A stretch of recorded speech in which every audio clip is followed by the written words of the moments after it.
Nako, bad news sa Gilas. -1 center para sa SEA Games. Lala ng injury. Tara kwentuhan. Hindi pa klaro ngayon ang eligibility rules ng SEA Games Thailand, mga idol, at dagdag pa dyan na hindi makakapaglaro ang mga PBA at D-League superstars natin. Kaya masasabing manipis tayo sa center at big man positions.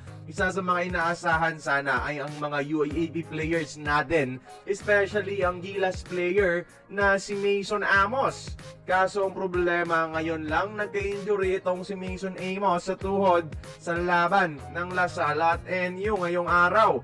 Fourth quarter na ng aksidenteng nagkakolisyon o banggaan itong NU player sa tuhod ni Mason Amos na siya namang pinilipit kaagad ng Lasal bigman sa sakit. To the point na kinailangan pa niyang buhatin at i-wheelchair. Tinulak pa kasi ni Kian Baklaan kaya na-outbalance at nadaganan yung tuhod ng kampe. Pero basketball is basketball.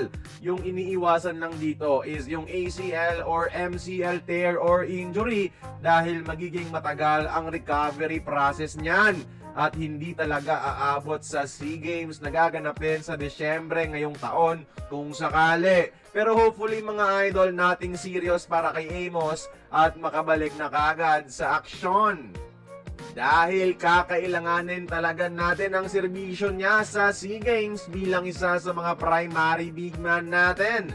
Sa taas na 6'7", 6'8" yung size ni Mason, malaking boost sa hindi kalakasang magiging lineup natin, lalo na yung ability niyang mag-stretch ng floor. At sa mga UAAP o amateur players na ipapadala, si Mason Amos yung may pinakamaraming experience dahil sa pagdadala at sali sa kanya ni Coach Tim Cone sa Gilas men's team sa mga in-major international games, mga idol.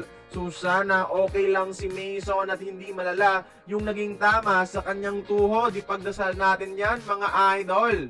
Kaya kayo mga idol, comment down below your well wishes para sa ating batang Gilas big man.